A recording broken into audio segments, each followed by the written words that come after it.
श्रीमहालक्ष्मी क्षीरसागरकन्यका उत्तिष्ठ हरिसम्प्रीते भक्तानां भाग्यदायिनी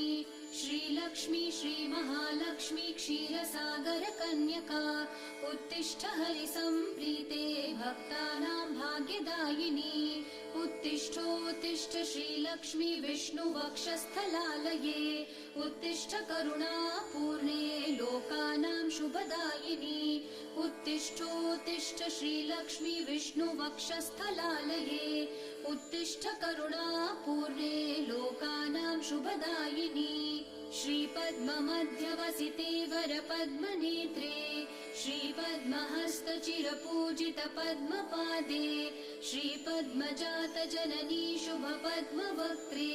श्रीलक्ष्मी भक्तवरदे तव सुप्रभातम्।